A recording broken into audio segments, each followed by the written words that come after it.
welcome to my Tea Time Tuesday, dudes and dudettes. And for today's tea, I have Harney's and Sons Earl Grey in here because I'm out of black tea loose leaf. I do have a little bit of green tea left and some herbs left, plenty of herbs. Well, enough herbs for a while anyways.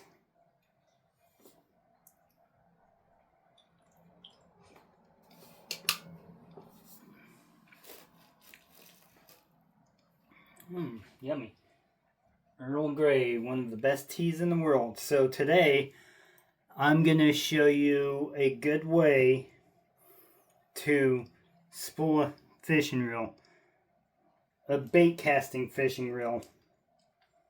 Which, this one needs cleaned, which is pretty easy. Normally I can clean them without any issues.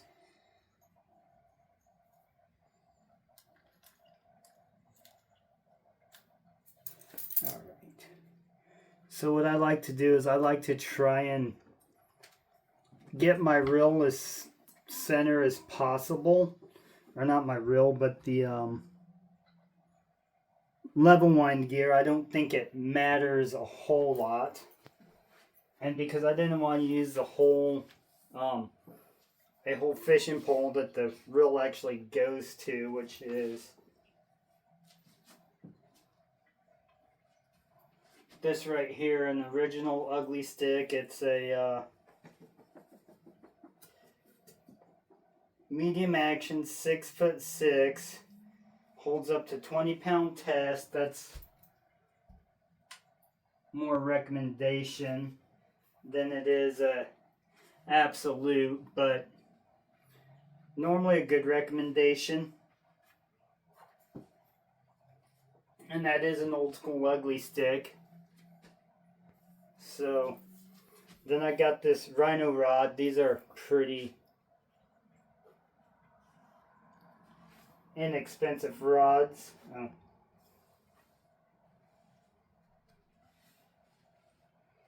So what I am going to do is I'm going to take this reel,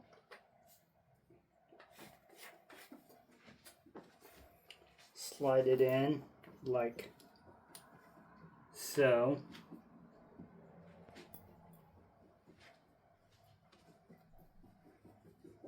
What are you doing, Cosmo?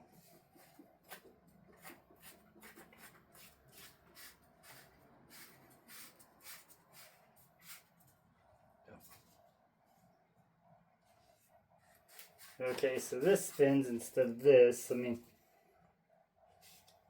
it'll be tight enough to do what I need to do with it. So, put this on the ground for now. Alright.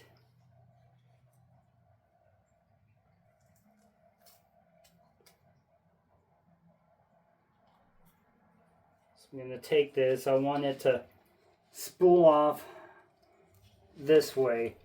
So you want it to spool off from the top. It'll line up better on the bait caster reels. And then I'm going to take this Mad Cat box. I'm going to take this fishing line. I'm going to stick it in there with it spooled to the top like that. So now you got this line sticking out here. And you can do this with braid or mono. The cardboard's not going to really hurt the line too much, if at all. But first thing you want to make sure you do is you want to make sure you get all this old fishing line off your reel. You don't need to take it all off, but as you see, the monofilament was $12 for that whole spool of mono, and there's like a whole bunch of yards on it, 600 something, I think. When I'm done spooling the reel, I'll take it out. I always try to wrap the mono up so it doesn't get everywhere. So we're going to take this, I'm going to pull it out, and I'll feed it through this front eye.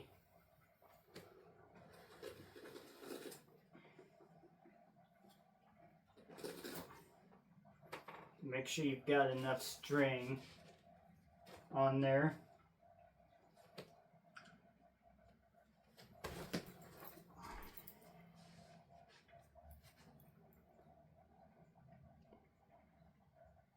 Then we're gonna feed it through the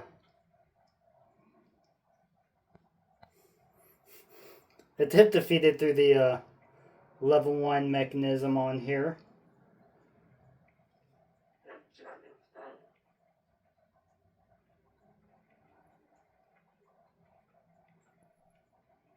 And we're gonna go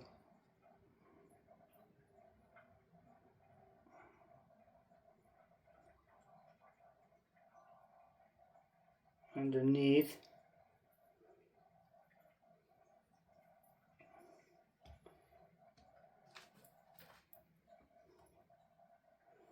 And what I like to do is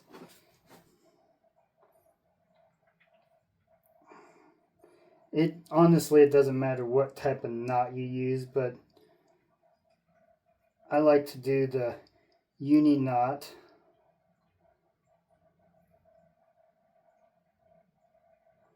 And you don't need to go very many times.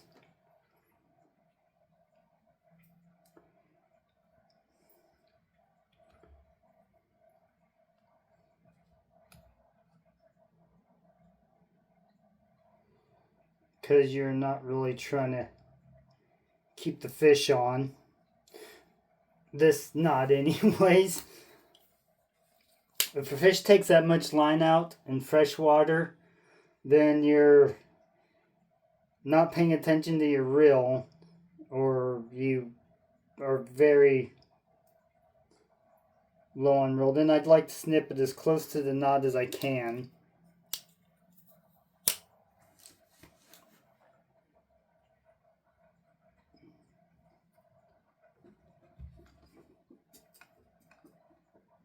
We'll hold that spool down. Okay, then you pull it through like this. I like to take and put some tension on it. And this is a real easy process.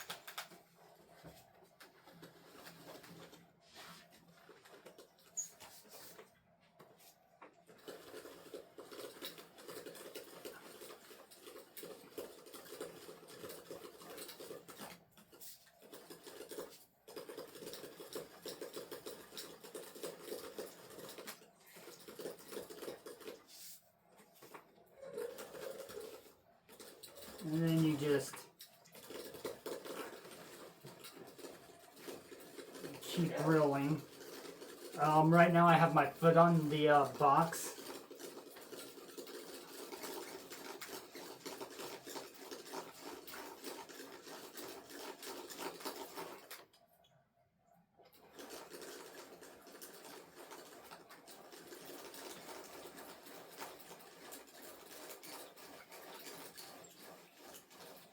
And I suggest never take your reels to the lake, unspool them. Don't unspool them at the lake. If you already don't have line on it and you buy your line as you're going out fishing, then, or let me say fishing hole, it doesn't necessarily have to be a lake, but a fishing hole, don't unspool your lines at the fishing hole that you go to and leave it. If you do unspool it, make sure that you take it and put it in like a plastic bottle, like a Mountain Dew bottle or a Pepsi bottle, a water bottle.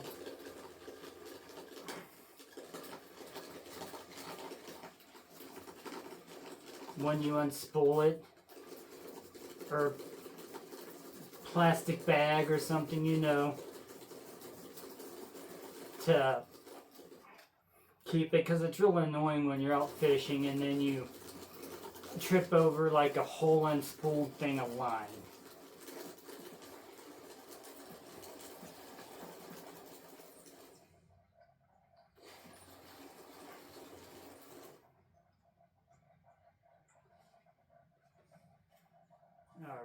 I still got a little ways to go.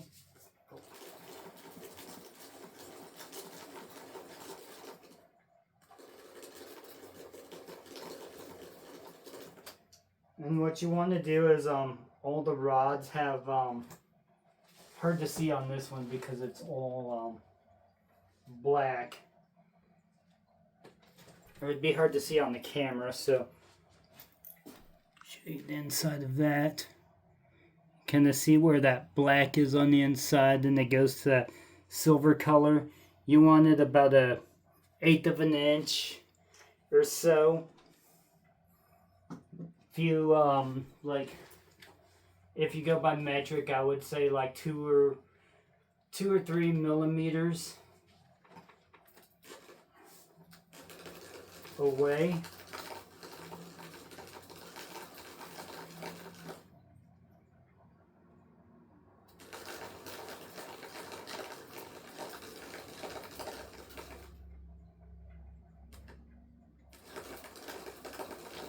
From it, but you always want to make sure that your reels are properly spooled up.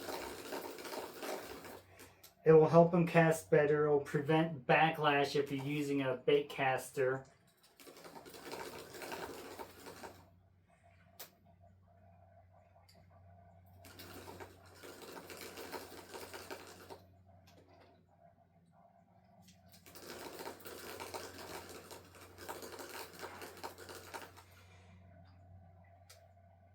Alright, and this ought to be nicely spooled up.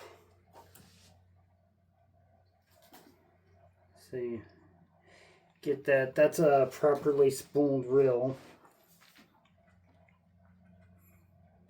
There are different techniques. I've seen people put it in water in a little pot with, like a cooking pot with warm water. So now what I'm going to do is I'm going to take a little bit extra line. I'm going to go about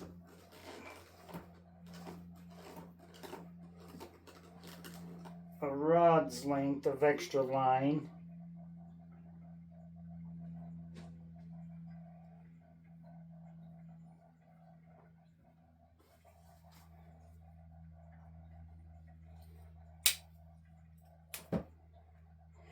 And what I'm using is Berkeley Trilene Big Game, the bright green.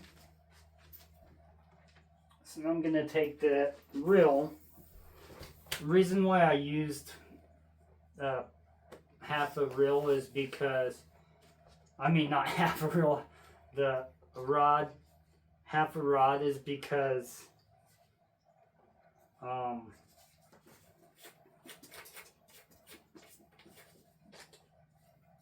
trying to film with, oh sorry Cosmo, I almost hit you with the little part of the rod. I'm sorry Mr. Cosmo, I love you. That is because it would have been a pain in the neck. This is a one-piece rod, which is really great for catfishing. I suggest if you have the room in your vehicle, get a one-piece rod for catfishing, even bass fishing. One-piece rods are a lot tougher, a lot stronger of a rod, because that part where they break in half, if your rod's going to break, that's where it's going to break, is where you have it breaking in half.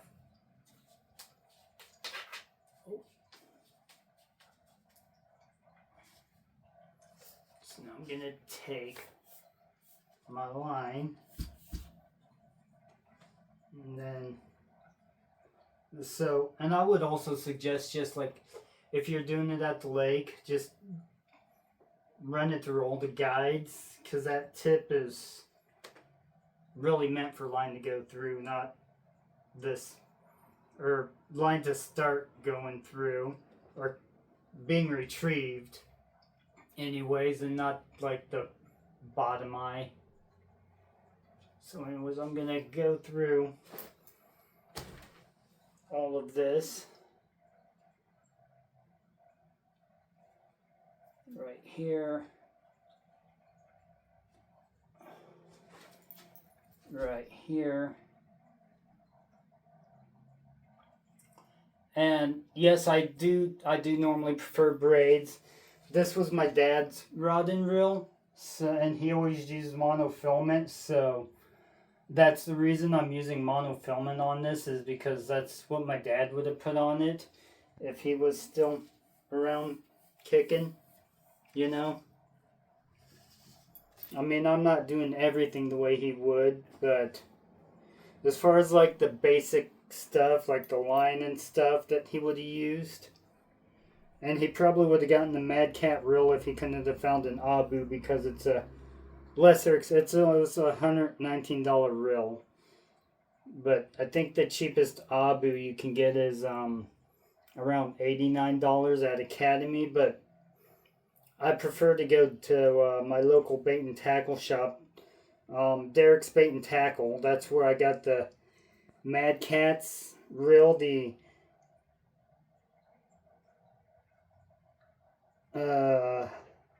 XALT 6550 baitcast level wind.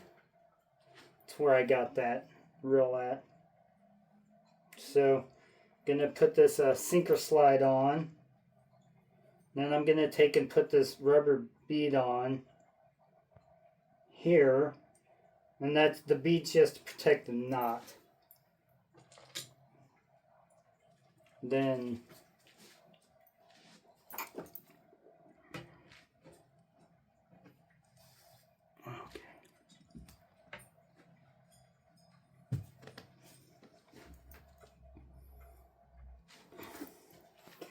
and I'm gonna take this and go through the eye like this. Then go down, double it up, go down, take 1, 2, 3, 4, 5, 6,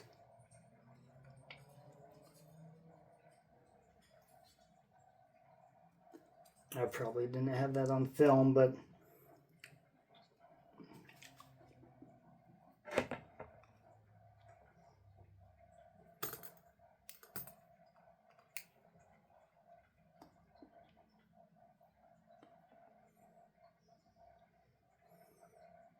cinch it down.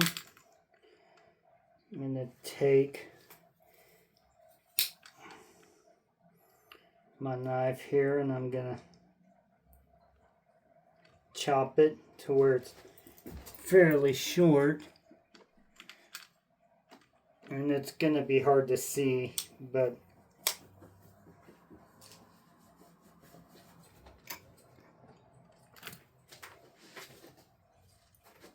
all right. So now we've got new line on this thing. The hook goes to almost the first eye. Take it, hook it in there. And we're going to roll it up.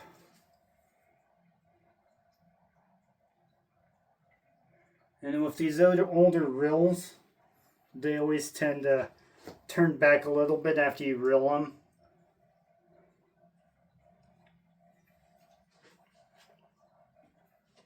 Then you always take that and reclip it shut when you're done using it, and definitely when you have a sinker on there. That way when you're transporting it with other rods, your line doesn't want to get caught in another fishing pole, then you're trying to take it apart and it's all snagged up with each other. So that's why you want to always make sure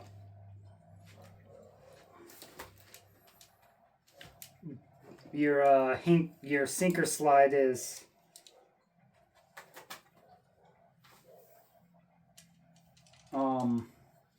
closed when you're using it.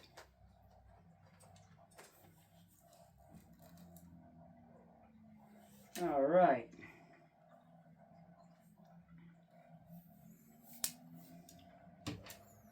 And the time it takes to reel up a new reel with line depends on the thickness of the line and the line capacity of the reel, because some reels can take a lot of line. Like that Mad Catz took quite a bit of line.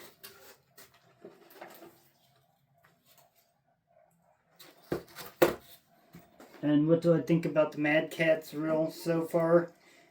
It casts really good. So the reel casts good. It'll cast good, but sometimes it doesn't. It'll lock up and not want to cast. And the drag isn't. Abu Garcia's are a lot better reels, even their lower end ones. So anyways, what I like to do is, so you want to, then you take that, put this white thing back on. There, this white tape that they give you.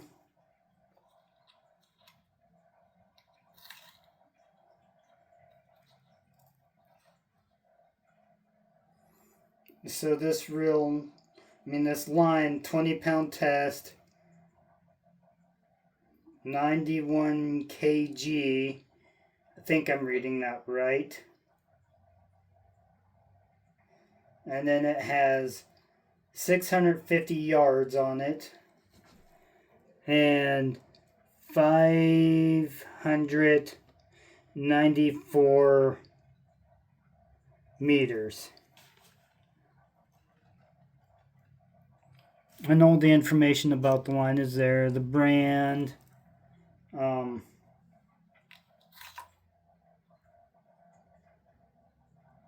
solar collector, I guess, is the color. But I really like that bright green color when it comes to line. Like the chartreuse, especially when you're out catfishing, nighttime fishing and stuff. For catfish, and take another drink of tea.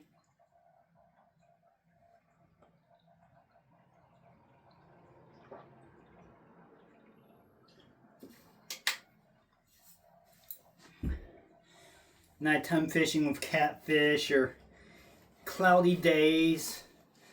Catfish don't give a rat's behind what color line you use, because they're essentially one big swimming tongue, or small. But they're essentially just a swimming tongue, is what a catfish is. They taste the water, or you could say they smell the water, but they basically taste the water. They do have the ability, like bass, they do have a lateral line, like bass, and they can feel vibrations in the water, which is also why you can catch them with artificial baits. I love you, Cosmo. What are you doing? See, I almost hit him with the fishing rod and now he's back. Is that right, Cosmo? Oh, you're such a pretty bird. And,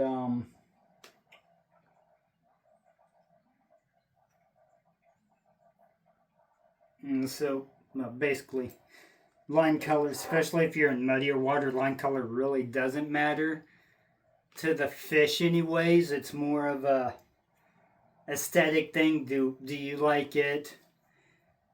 Now, if you're talking about trout and stuff that are in clear water, then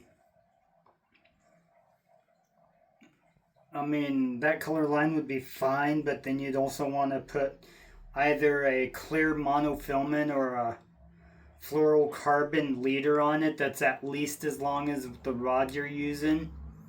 But with catfish, none of that matters. It just, you go out there, you throw a hunk of chicken liver out or a hunk of cut bait out, and if they're hungry, they're going to eat it. If not, then